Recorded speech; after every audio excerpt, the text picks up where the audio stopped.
Welcome student. Today we are going to discuss lesson 2 microorganism front and foe. அதாவது நுண்ணுயிரிகள் நண்பனாகவும் தீங்கு விளைவிக்கக்கூடியதாகவும் எவ்வாறு செயல்படுகிறது என்பதை பற்றி தான் நாம் பார்க்க இருக்கிறோம். So already we learned some topic from this lesson. Before we are going to start a new topic, just recall it. First topic micro organism, அதாவது நுண்ணுயிரிகள் என்னென்ன அப்படின்றத நம்ம ப்ரீவியஸ் வீடியோவில் பார்த்துருக்கோம். Yes, then next where do micro organism live, அதாவது நுண்ணுயிரிகள் எங்கு வாழும் அப்படின்னு பார்த்துருக்கோம். Yes, at the same time micro organism அண்டர்ஸ், அதாவது நுண்ணுயிரிகள் நமக்கு எவ்வாறு பயனளிக்கிறது already we learned. The next friendly micro organism, அதாவது எப்படியெல்லாம் நுண்ணுயிரிகள் நமக்கு ஹெல்ப் பண்ணுது அப்படின்னு பார்த்துருக்கோம் ப்ரீவியஸ் வீடியோவில்.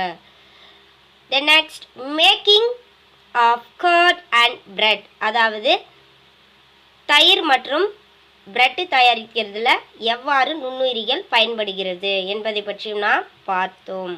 S, the next commercial uses of microorganism, அதாவது வியாபார ரீதியில் நுண்ணுயிரியின் பங்கு என்ன அப்படின்றதையும் நம்ம லாஸ்ட் வீடியோவில் பார்த்துருக்கோம். Next medicinal uses of micro organism, அதாவது மருத்துவத்துறையிலும் நுண்ணுயிரின் பங்கு என்னென்ன அப்படின்றதையும் நம்ம ப்ரீவியஸ் வீடியோவில் பார்த்துருக்கோம். So today we are going to discuss new topic from same lesson. Okay children, are you ready to learn? Okay.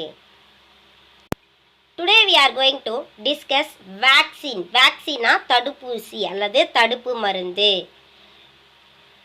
Why are children or infants given vaccination? எதுக்கு தடுப்பு மருந்து கொடுக்குறாங்க? Because they will prevent the disease, அதாவது நோய் தாக்கத்திலிருந்து தடுக்கிறதுக்கு வேக்சினேஷனை சின்ன குழந்தையிலே எல்லாருக்கும் கொடுப்பாங்க. Yes, when a disease carrying microbes enter our body, the body produce antibodies. Yes, antibodies na நோய் எதிர்ப்பு தன்மையை உருவாக்கக்கூடியது. to fight the invader. Yes, அது disease create பண்றதுக்கு எதிராக போராடும்.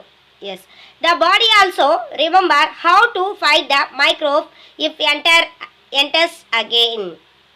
So if dead or weakened microbes are introduced in the healthy body, the body fight and kill them, producing suitable antibodies.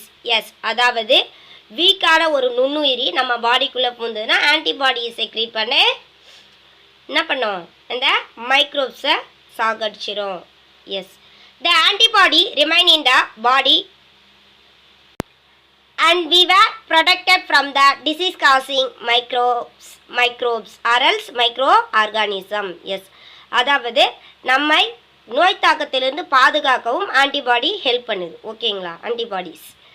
This is how a vaccine work, அதாவது தடுப்பு மருந்து எவ்வாறு வேலை செய்கிறது. several disease including cholera, tuberculosis, smallpox and hepatitis can be prevented by the vaccination. Yes, அதாவது தடுப்பு மருந்து மூலமாக காலரா, டியூபர்குலோசிஸ், டிபி காச நோயின்னு சொல்லுவோம் இல்லையா, அது small pox and hepatitis, so வெறிநாய்க்கடி நோய், ஸோ இதெல்லாம் தடுப்பூசி மருந்தால் ப்ரிவெண்ட் பண்ணப்படுது. So vaccine who discover first, Edward Jenner discover the vaccine for small pox in 1798. Yes, அதாவது தடுப்பூசி மருந்தை ஃபஸ்ட்டு கண்டுபிடிச்சவர் யாருன்னா எட்வர்ட் ஜென்னர் அப்படின்றவர் தான் கண்டுபிடிச்சார் in 1798. Yes, in your childhood you must have been given injection to protect yourself against several diseases. Can you prepare a list of this disease? You may take help from your parents. Yes, அதாவது உங்களுடைய childhood ஏஜில், அதாவது நீங்கள் சின்ன குழந்தையாக இருக்கும்போது உங்களுக்கு ஊசி போட்டிருப்பாங்க, தடுப்பூசி. ஸோ எதுக்காக அதை போடுறாங்க, என்னென்ன டிசீஸை ப்ரிவென்ட் பண்ணுறதுக்கு என்னென்ன தடுப்பூசி போட்டாங்க அப்படின்ட்டு நீங்கள் இப்போ லிஸ்ட் அவுட் பண்ண போகிறீங்க. Just look like a activity with the help of your parents. ஓகேங்களா? Okay. It is essential to protect all children against this disease. Yes, அதாவது இது ஒரு முக்கியமான பாதுகாப்பானது குழந்தைகளுக்கு. ஏன்னாக்கா நோய் தாக்குறதுலேருந்து நம்மளை தடுக்குது. Yes, vaccine. Necessary vaccines are available in nearby hospitals. You might have seen advertisement on your TV and newspaper regarding protection of children against polio under Pulse Polio program. Yes, polio drops given to children are actually a vaccine. Yes, அதாவது நம்ம வீட்டுக்கு பக்கத்தில் நம்ம ஊருக்கு பக்கத்துலேயே பார்த்தீங்கன்னா hospital இருக்கும். So அங்கெல்லாம் பார்த்தீங்கன்னா இந்த வேக்சின், அதாவது தடுப்பூசி மருந்து இருக்கும். அது மட்டும் இல்லாத டிவியில் விளம்பரப்படுத்தியிருப்பாங்க, இல்லை நியூஸ் பேப்பர்லேயே போட்டிருப்பாங்க, குழந்தைகளை போலியோ நோயிலேருந்து காப்பாற்றுறதுக்கு போலியோ சொட்டு மருந்து போடணும் அப்படின்னு.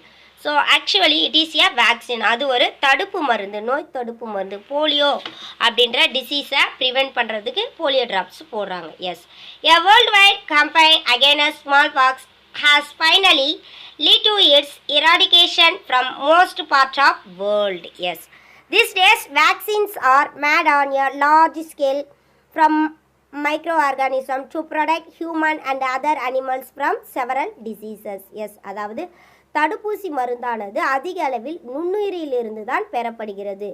ஸோ இவ்வகையான மருந்து மனிதர்கள் மற்றும் விலங்குகளுக்கு நோய் வருவதிலிருந்து காப்பதற்கு வேக்சின் யூஸ் ஆகுது. ஓகேங்களா? The next, increasing soil fertility, அதாவது எவ்வாறு மண்ணின் வளத்தன்மையை கூட்டுவது. Yes, some bacteria and blue green algae are able to fix nitrogen from the atmospheric to enrich the soil with nitrogen and increasing its fertilities. These microbes are commonly called biological nitrogen fixer, அதாவது உயிரியல் nitrogen நிலைப்படுத்திகள் அப்படின்னு Tamil meaning. S, அதாவது சாயிலோட மண்ணோட வளத்தன்மையை கூட்டுறதுக்கு மண்ணில் நிறைய பாக்டீரியாக்கள் காணப்படும். அது மட்டும் இல்லை, ப்ளூ கிரீன் ஆல்கே நீல பசும்பாசிகள் காணப்படும். ஸோ இதெல்லாம் எப்படி ஹெல்ப் பண்ணுதுன்னா, வளிமண்டலத்தில் உள்ள வாயு நிலையில் உள்ள நைட்ரஜனை மண்ணுக்கு தேவையான ஃபேவரபிள் நைட்ரஜனாக மாற்றி மண்ணுக்கு வளத்தை கூட்டுகிறது. அதாவது நைட்ரஜன் நியூட்ரியன்ஸை இன்க்ரீஸ் பண்ணுது, சாயிலில் மண்ணோட வளத்தன்மையும் கூட்டுது. Yes, look at the picture. This are all nitrogen fixing blue green algae, அதாவது நீல பசும்பாசி, பர்டிகுலர்லி நாஸ்டாக் அனபினா அப்படின்ற ப்ளூ கிரீன் ஆல்கேஸ். ஓகேங்களா? Okay. The next, microbes used as a cleaning the environment, அதாவது சூழ்நிலையை சுத்தம் செய்வதற்கும் நுண்ணுயிரிகள் தேவைப்படுகிறது. Yes, Boojho and Paheli had observed the school gardener making manure. Yes, அதாவது புஜியும் பகலி என்ன பண்ணுறாங்கன்னா, ஸ்கூல் கார்டனர், ஸ்கூலில் தோட்ட வேலை செய்கிற உரம், அதாவது எரு உருவாக்குறாங்க, அப்படி அதை பார்க்குறாங்க. along with their friends, அவங்களோட ஃப்ரெண்ட்ஸ் கூட பார்க்குறாங்க. they collect wastes of plants, vegetables and fruits from nearby houses and gardens. So nearby இருக்கிற ஹவுஸு கார்டனில் இருந்து வெஜிடபிள் வேஸ்ட்டு, ஃப்ரூட் வேஸ்ட்டெல்லாம் கலெக்ட் பண்ணுறாங்க. they put them in a pit means for waste disposal. Yes, அதாவது ஒரு குழி வெட்டி அதை போடுறாங்க. after some time it decomposed and got converted to manure. Yes, after some timeனா கொஞ்ச நாளுக்கு அப்புறம் பார்த்தீங்கன்னா இந்த டீகம்போஸ், இந்த டிஸ்போஸ் பண்ணாங்க இல்லையா வேஸ்டேஜா, vegetable waste, plant waste, fruit வேஸ்ட்லாம், ஸோ அதெல்லாம் டீகம்போஸ் ஆகி மேனூரா உரமாக கன்வெர்ட் ஆகிருக்கும். எஸ், அதாவது எருவாக. Boojho and Paheli wanted to know how this could happen, அதாவது இது எப்படி சேஞ்ச் ஆச்சு அப்படின்னு அவங்களுக்கு தெரியணும். Let us see here activity 2.5. Take 2 parts and fill each part half with fill, அதாவது 2 பார்ட் எடுத்துக்க போகிறீங்க. அந்த 2 பார்ட்லேயும் ஹாஃப் ஃபில் ஆகிற மாதிரி சாயில ஃபில் பண்ண போகிறீங்க. Mark them A and B. Yes, அதை மார்க் பண்ண போகிறீங்க. A B part A part B அப்படின்னு மென்ஷன் பண்ணணும். Put a plant waste in a part A, அதாவது பார்ட் ஏவில் பிளான்ட் வேஸ்ட்டை போட போகிறீங்க. And things like polythene bags, empty glass bottle and broken plastic toys in a part B. So plastic like things நம்ம part B ல போட போறோம். Put the part aside, observe them 3 to 4 weeks. So 3 to 4 weeksக்கு அத observationல நீங்க வச்சிருக்கணும். Do you find any difference in the contents of the two parts? If so, what is the difference? You will find that plant waste in a part A has been decomposed. How could this happen? The plant waste has been converted into manure by the action of microbes. By the action of microbes. நுண்ணுயிரிகளின் செயல்பாட்டால இந்த plant தாவர கழிவானது எருவாக மாற்றப்படுகிறது. S, அது மட்டும் இல்லாத part B இருக்கு இல்லையா, so அதை decompose பண்ணாது. It is a plastic components. Yes, they can't able to convert or decompose easily. The nutrient released in the process could be used by the plants again. So plants again என்ன பண்றாங்க, அதை உரமாக போட்டுறாங்க. Yes, did you notice that the part B, the polythene bags, empty glasses, bottle and broken toy parts did not undergo any changes, such a change. The microbes would not act on them. அதாவது நுண்ணுயிரிகள் அதன் மேல செயல்படாது. and convert them into manure. அத எருகாக மாற்ற முடியாது. Yes, you often see large amount of dead organic matter in the form of decaying plants and sometimes dead animals on the ground. Yes, அதாவது இறந்த தாவரம் மற்றும் அல்லது விலங்கு உடலங்களை நம்ம நிறைய பார்த்துருப்போம். ஸோ அதில் எப்படி டீகம்போஸ் ஆகுது? You find that they disappear after some time. This is because the micro organism decompose death organic waste of plants and animal converting them into simple substance. Yes, அதாவது நிறைய நம்ம இறந்த உடலமான தாவரம் மற்றும் விலங்குகளை பார்த்துருப்போம். ஸோ அதெல்லாம் பார்த்திங்கன்னா அது கொஞ்ச நாளுக்கு அப்புறம் காணாமல் போயிடும். ஸோ எங்கே போயிடுச்சு அதெல்லாம்? So through the micro organism they will decomposed into simple substance. அதாவது நுண்ணுயிரிகள் மூலமாக அது சிதைவடைந்து விடுகிறது. எஸ், சிதைவடைந்து எருக்களாக மாற்றப்படுகிறது. Yes, these substance are again used by the other plants and animals. Yes, அதாவது இந்த மேனூர்ஸ் ஆயிடுச்சு இல்லையா, அந்த சிம்பிள் சப்ஸ்டன்ஸை மறுபடியும் தாவரத்துக்கோ அல்லது அனிமலுக்கோ யூஸ் பண்ணுறாங்க. Thus, microorganism can be used to degrade a harmful and smelly substance and thereby clean up the environment.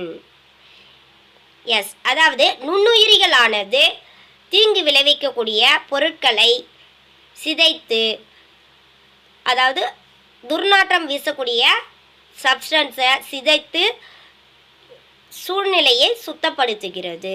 S, அதாவது இப்போ நுண்ணுயிரிகளே இல்லை அப்படின்னா இந்த என்விரான்மெண்ட், அதாவது சூழ்நிலையானது ஒரு குப்பை கூலமாக தான் காணப்படும். So one of the micro organism is a important components in the living world. அதாவது இந்த என்விரான்மெண்ட்டுக்கு மைக்ரோ ஆர்கானிசம் ஒரு முக்கிய பங்காற்றுகிறது. Yes, let's see here harmful microorganism, அதாவது தீங்கு விளைவிக்கக்கூடிய நுண்ணுயிரிகள். Yes, microorganism are harmful in many ways. Some of the microorganism cause disease in human beings, plants and animals. Yes, அதாவது சில நுண்ணுயிர்கள் பார்த்தா மனிதர்கள், தாவரங்கள் மற்றும் விலங்குகளுக்கு நோயை உருவாக்குது. Such a disease causing microorganism are called pathogen, அதாவது நோயுக்கி. ஸோ அதாவது நோயை உருவாக்குற நுண்ணுயிரிக்கு பேர் பேத்தோஜன். பேத்தோஜன்னா நோயுக்கி.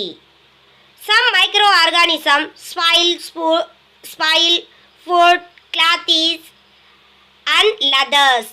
Let us study more about their harmful activities. Yes, அதாவது சில நுண்ணுயிர் பார்த்தோன்னா உணவை வீணாக்கிறோம், கிளாத்திஸை வீணாக்கிறோம், அது மட்டும் இல்லாத லெதர் தோல் பொருட்களையும் வீணாக்கிறோம். பார்த்துருக்கீங்க. So this is the harmful microorganisms activity. Yes. Okay children, reminder, see you later.